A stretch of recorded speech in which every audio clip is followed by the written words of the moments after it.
Bular baribir o'rgatmaydi, shunchaki ahvatini oshirib, layk yig'ish uchun sizlarni yolg'on gapirib aldaydi degan obunachilarimni ataylabdan blogga tiqmadim. Sababi bodring yopishni o'rgatganimda vijdonligi qiynalishi uchun.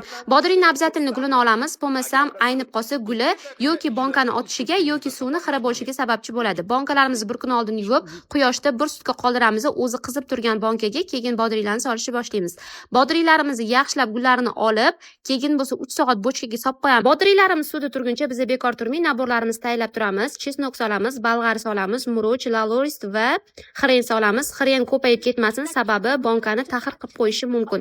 Keyin bo'lsa 3 soat bochkada turgan bodringlarimizni yaxshilab qo'llarimizda chayib, top-toza qilgandan keyin 1 soatga quyoshda selgitib qo'yamiz. Qup-quruq bo'lgandan keyin bonkalarga joylashni boshlaymiz. Bizda juda ham ko'p ob'yomda tuzlaganligimiz uchun zakazlarga sizlarga 1 litr bonkaga qancha bodring ketishini aytib o'taman.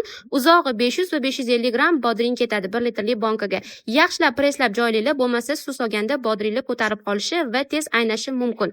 Keyin bo'lsa hamma bodringlarni joylab bo'lgandan keyin 1 qoshiq nomiga sila qilib shakar, 1 qoshiq ko'proq qilib tuz solamiz va ustiga qaynab shaqillab turgan suvlarni solib, uksuzni ham shunaqa nomiga 1 qoshiq solamiz va 15 minut qaynatishga qo'yamiz. 15 minutdan ko'payib ketmasin, bo'lmasa bodringlarimiz yumshab qolib, umuman qarsillamay chiqadi. Agar to'liq tushuntirgan bo'lsam va sizlarga video yoqqan bo'lsa, yurakchani bosib qo'yinglar, hali yana ko'p bonka yopishni o'rgataman.